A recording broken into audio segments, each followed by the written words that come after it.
2000 തൊട്ട് 2016 വരെ സംഘികൾക്ക് വേണ്ടി ചാനൽ ചർച്ചകളിൽ വന്നിരുന്നു സംസാരിച്ച ആളുകൾ കൂടുതലും പറഞ്ഞത് മണ്ടത്തരങ്ങളായിരുന്നു. സത്യസന്ധമായ കാര്യങ്ങളിലുള്ള സമയത്തല്ല. അപ്പൊ വന്താന തലവരെ അവൾ സംഘികൾക്ക് വേണ്ടി ശബ്ദമുയർത്താൻ ഒരു പെണ്ണ്. ആ പെണ്ണിന്റെ പേര് സുജയ പാർവതി. നിങ്ങളുടെ കാര്യം ആലോചിച്ച് ചില ദിവസങ്ങളിൽ ഞാൻ തരിച്ചിരിക്കാറുണ്ട്. സുജയ പാർവതിയുടെ കാര്യം ആലോചിച്ച് ഞാൻ ചില ദിവസങ്ങളിൽ ഉറക്കത്തിൽ പോലും ചിരിക്കാറുണ്ട്. സത്യം. റിപ്പോർട്ടർ ടിവിയിൽ സുജയ പാർവതിയെ കൂടാതെ 4 പേരുണ്ട്. ആ 4 പേരും സുജയ പാർവതിയെ കളിയാക്കാറുണ്ട്. സുജയ പാർവതിയെ പെട്ടെന്ന് കളിയാക്കാനും പറ്റും. സംഘികളെ സുഖിപ്പിക്കാൻ വേണ്ടി പറയുന്ന കാര്യങ്ങൾ ഒക്കെ മണ്ടത്തരങ്ങളായിട്ടാണ് മാറുന്നത്. ഇപ്പൊ സുജയ പാർവതിയുടെ 1-2 വീഡിയോസ് ഉണ്ട്. ഓക്കെ, നമുക്ക് കാണാം. One thing is clear, I'm not open to being bullied. No way. I don't believe in scaring people and I'm not scared of anyone. മലയാളികളെ ABCD പറഞ്ഞ് പേടിപ്പിക്കാൻ നിൽക്കണ്ട. കാരണം മലയാളികൾക്ക് ABCD പഠിക്കാൻ ഇഷ്ടം പോലെ പ്ലാറ്റ്ഫോം കേരളത്തിൽ അവൈലബിൾ ആണ്. അപ്പൊ സുജയ പാർവതി സംഘി ഗവർണറെ വെള്ളപൂശാനാണ് ശ്രമിച്ചുകൊണ്ട് നിൽക്കുന്നത്. The chief minister is used to this because he comes from Kannur. Sanghi ഗവർണറെ വെള്ളപൂശാൻ വേണ്ടി എത്ര ഇംഗ്ലീഷ് പറഞ്ഞിട്ടും കാര്യമില്ല. കാരണം ഞങ്ങൾ മലയാളികൾക്കറിയാം സംഖ്യായതിനെ കൊണ്ട് തന്നെ മനസ്സിൽ വർഗീയത ഉണ്ടാവും ഞങ്ങൾക്ക് എല്ലാവർക്കും അറിയാം. നമ്മുടെ സംഘടനയെ കൊണ്ട് കോമഡിയാണ്. ഞാൻ തമാശ പറയുന്നതല്ല, പറയുന്നതിൽ ഒരു വ്യക്തത വേണ്ടേ. ഈ വീഡിയോ ഒന്ന് കണ്ടു നോക്ക്. നോർത്ത് ഇന്ത്യക്കാർക്ക് മലയാളികളുടെ അത്ര അക്ഷരാഭ്യാസം തീർച്ചയായിട്ടും ഇല്ല. പിന്നെ അക്ഷരാഭ്യാസം കൂടുതലുണ്ടോന്ന് എനിക്ക് അറിഞ്ഞൂടാ. പക്ഷെ കൂടുതലുള്ളത് മണ്ടന്മാരാണ്. കാരണം പച്ചക്ക് ചാണകമൊക്കെ വാരിത്തുന്നാൻ കാണിക്കുന്ന മനസ്സ് അത് മണ്ടന്മാർക്കേ പറ്റും. ഗോമൂത്രം കുടിക്കുക, ചാണകം വാരിത്തുന്ന, ഇതൊക്കെ ചെയ്യുന്നതിനെ കൊണ്ടാണ് ഞാൻ മണ്ടന്മാരെന്ന് പറഞ്ഞത്. അല്ലാതെ അവിടെയുള്ള എല്ലാവരെയല്ല ഞാൻ പറയുന്നത്. അവിടെയുള്ള ചില സംഖ്യകളുണ്ട് പച്ചക്ക് ചാണകമൊക്കെ വാരിത്തുന്ന ആൾക്കാർ. അവർക്ക് തീർച്ചയായിട്ടും വിവരവും വിദ്യാഭ്യാസവും പൂജ്യമാണ്. പൂജ്യം. അവർക്കറിയാം ഇത്രയും ഒറിജിനൽ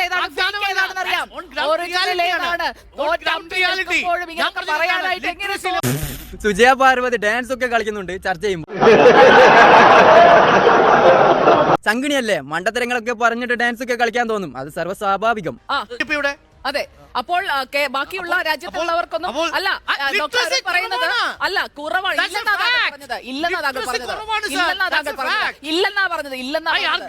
കണ്ടില്ലേ, അരുണേട്ടൻ സത്യം പറഞ്ഞു കൊടുക്കുമ്പോ പോയും അത് സത്യമല്ല, ആ പറയുന്നത് നുണയാണെന്നാണ് നമ്മൾ അമ്മച്ചി പറയുന്നത്. എന്താ പറയാൻ, അതുപോലെ ചിന്തിക്കാനുള്ള കഴിവില്ലല്ലോ സുജി അമ്മച്ചി.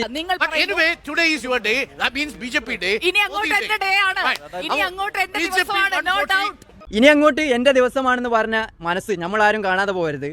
നോർത്ത് ഇന്ത്യയിലുള്ള കുറേ ചാണക സംഖ്യകൾ, അതായത് ചാണകം പച്ചക്ക് വാരത്ത് നിന്ന ആളുകൾ ഉള്ളതിനെ കൊണ്ട് അവിടെ സീറ്റ് കിട്ടി. ആ ഒരു അവസരം മുതലാക്കി മൈഡേ എന്ന് പറഞ്ഞിട്ട് ഇനി അങ്ങോട്ടും എൻ്റെ ദിവസം എന്ന് പറഞ്ഞ മനസ്സ്. അയ്യോ അമ്മച്ചേ, ചിന്തിക്കാനുള്ള കഴിവില്ലേ. അത് ചാണകം നിന്ന ടീംസാണ്. അത് പോരാനിട്ട് മനസ്സിൽ വർഗീയതയുണ്ട്. അവർ BJP-ക്കാരെ വിജയിപ്പിക്കും.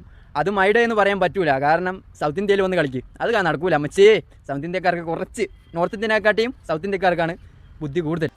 ഇക്കാര്യത്തിൽ രഞ്ജിത്തിന്റെ ഒരു ശൈലിയോട് അല്ലെങ്കിൽ ആ സംസാര രീതിയോടോ എനിക്ക് ഒട്ടുമേ യോജിപ്പില്ല. എനിക്കും പറയാനുണ്ട്. എനിക്ക് സുജയ പാർവതിയുടെ സംസാരത്തിലും പെരുമാറ്റത്തിലും തീരെ യോജിപ്പില്ലാത്ത ഒരാളാണ്. സുജയ പാർവതിയെ പോലുള്ള ഒരാൾ റിപ്പോർട്ടർ ടിവിയിൽ വന്നിരിക്കേണ്ട ആളെന്നല്ല, ജന ടിവിയിലൊക്കെ പോയി വാർത്ത വായിക്കേണ്ട ആൾ. അത്രയും ധാർഷ്ട്യത്തോടെയൊക്കെയുള്ള സംഭാഷണം കേട്ടിരിക്കാൻ തോന്നാത്തത് കൊണ്ട് ആ ഇന്റർവ്യൂ ഞാൻ കുറെയൊക്കെ സ്കിപ്പ് ചെയ്താണ് കണ്ടത്. ഈ പറയുന്ന പ്രധാനപ്പെട്ട ആ ഭാഗങ്ങൾ മാത്രം കാണുകയും ചെയ്തു. പിന്നെ മയത്തിലൊക്കെ സംസാരിക്കുന്ന ഒരാളാണ് സുജയ പാർവതി. എന്നിട്ടാണ് മറ്റൊരാളെ കുറ്റപ്പെടുത്തുന്നത്. സുജയ പാർവതി അമ്മച്ചേ, നിങ്ങളെന്താ ചെയ്യുന്നത്? നിങ്ങൾ കുറച്ച് ധാർഷ്ട്യത്തോടെ തന്നെയല്ലേ സംസാരിക്കുന്നത്? പിന്നെന്തിനും ഞാൻ കുറെയൊക്കെ സ്കിപ്പ് ചെയ്താണ് കണ്ടത്. ഈ പറയുന്ന പ്രധാനപ്പെട്ട ആ ഭാഗങ്ങൾ മാത്രം കാണുകയും പ്രധാനപ്പെട്ട ഭാഗങ്ങൾ മാത്രം കാണുകയും ചെയ്തു. എങ്ങനെയാ മനസ്സിലായത് പ്രധാനപ്പെട്ട ഭാഗം നിങ്ങൾ റീ അടിക്കുന്ന സ്ഥലത്ത് ഉണ്ടാവുന്നു? കള്ളം പറയുന്നതിനൊരു മര്യാദ ഒക്കെ വേണം. കണ്ടിരിക്കാൻ പറ്റാത്ത ഒരു ശരീരഭാഷയാണ് ഇന്റർവ്യൂവിൽ രഞ്ജിത്തിനുള്ളത്. പിന്നെ സുജയ പാർവതിയുടെ ഭാഷ കണ്ടു കഴിഞ്ഞാൽ കണ്ടിരിക്കാൻ തോന്നും. അങ്ങനെയുള്ള മാടപ്പിതരമൊക്കെ സഹിച്ച് ഞാനൊരു കാഴ്ചക്കാരനാണ്, ഒരു ആസ്വാദകനാണ്. ആ ഇന്റർവ്യൂ കണ്ടിരിക്കാൻ എനിക്ക് തോന്നിയില്ല. അങ്ങനെ തോന്നിയ ഒരുപാട് പേരുണ്ടാകും. ഞാനും സത്യം പറയാം, നിങ്ങൾ വാർത്ത വായിക്കുന്നത് കാണാൻ എനിക്ക് യാതൊരുവിധ താല്പര്യമില്ല. പക്ഷെ നിങ്ങൾ പറയുന്ന കുറച്ച് മണ്ടത്തരങ്ങളൊക്കെ ഉണ്ടല്ലോ, അതൊക്കെ കാണുമ്പോൾ ചെറിയൊരു മനസ്സുക്കും. അതുകൊണ്ടാണ് കാണുന്നത്.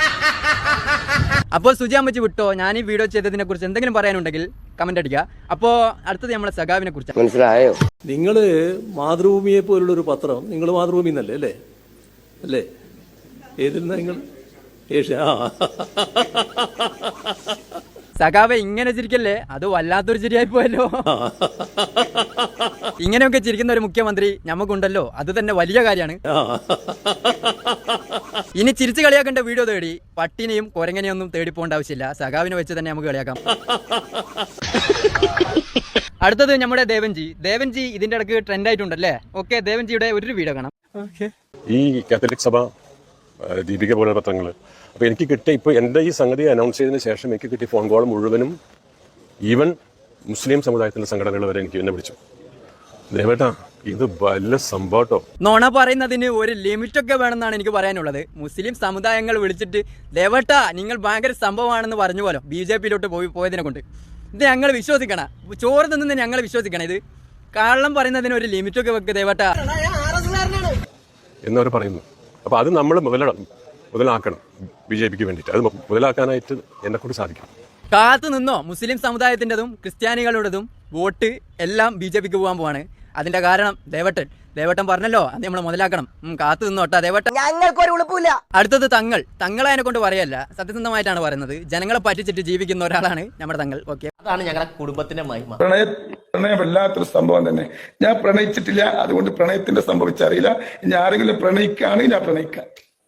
ആരെങ്കിലും പ്രണയിക്കുകയാണെങ്കിൽ ഞാൻ തിരിച്ച് പ്രണയിക്കാം. കളവന്റെ മനസ്സിരിപ്പ് കൊള്ളാലല്ലേ. ആരെങ്കിലും ഇങ്ങോട്ട് പ്രേമിച്ചാൽ അങ്ങോട്ട് പ്രേമിക്കാം, അതല്ല ഉദ്ദേശിച്ചു വരുന്നത്. നല്ല മനസ്സിലിരിപ്പാ തങ്ങളാ പോലെ. കണ്ടോ, പിന്നെ ഫവാസൊക്കെ ഇരിക്കുമ്പോ ഇങ്ങനെ ഫവാസ് സൂപ്പറാണെന്നൊക്കെ പറഞ്ഞിട്ട് കാണാൻ കൊള്ളാത്ത നമ്മളാരും നല്ലൊരു കണ്ണട വാങ്ങി ആരെങ്കിലും പ്രേമിക്കുക വിചാരിച്ചിട്ട് അതുമില്ല. ആര് പറഞ്ഞു നിങ്ങളെ കണ്ടാൽ മമ്മൂട്ടിന്റെ ലുക്കുണ്ട്? പറഞ്ഞത് ശരിയാ. മമ്മൂട്ടിനെ പോലെ ഉണ്ട് സൈഡിൽ നിന്ന് നോക്കുമ്പോൾ. മമ്മൂട്ടി രാവിലെ കക്കൂസിൽ പോയിട്ട് കക്കൂസിൽ നിന്ന് ഇറങ്ങി വരുമ്പോൾ ആ കക്കൂസി കാണാറുണ്ട് ഇതേപോലത്തെ രൂപം. കണ്ണടലിട്ടിട്ട് വന്നിരിക്കുക. എന്താ പറയാൻ, പ്രേമിക്കാൻ വേണ്ടിയിട്ടില്ലേ? മനസ്സിലിരിപ്പ് കണ്ട. ഇത് ഇയാൾ തങ്ങളാണെന്നാണ് പറയുന്നത്. ഇയാളെ പോലെയുള്ള ആളുകളെ വിശ്വസിക്കുന്ന മുസ്ലിംസിൻ്റെയോടാണ് എനിക്ക് പറയാനുള്ളത്. നിങ്ങൾ ചതിക്കുയിലാണ് വീണുകൊണ്ടിരിക്കുന്നത്. അതൊക്കെ മണ്ടത്തരം. തങ്ങളെന്ന് പറയുന്ന സംഭവത്തിൻ്റെയോട് തന്നെ എനിക്ക് യോജിപ്പിക്കും. പിന്നെ പ്രണയം, ഞാനൊരു സഹോദരൻ എഴുതി വിട്ടു, പ്രണയം ഒരു സംഭവമാണെന്ന്. പ്രണയിക്കാത്തവർക്ക് എന്ത് പ്രണയം? ഏതാ, നിങ്ങൾക്ക് ആർക്കെങ്കിലും എന്നോട് പ്രണയം ഉണ്ടെങ്കിൽ നിങ്ങൾ തുറന്നു പറഞ്ഞോളെ. തങ്ങളെ എനിക്ക് നിങ്ങളോട് പ്രണയമാണ്, മുഹബത്താണ്, സ്നേഹമാണ്.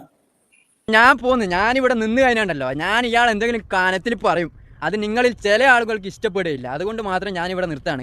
ഇതേപോലത്തെ നാറിയ തങ്ങന്മാരെ വിശ്വസിക്കാതിരിക്കുക, ജനങ്ങളെ പറ്റിച്ച് ഫുഡ് അടിക്കുന്ന തങ്ങന്മാരെ വിശ്വസിക്കാതിരിക്കുക, അതേ എനിക്ക് പറയാനുള്ളൂ. അപ്പോൾ ഫോളോ ചെയ്യുക. ഇതിൽ നല്ല വീഡിയോ ആയിട്ട് വീണ്ടും കാണാം.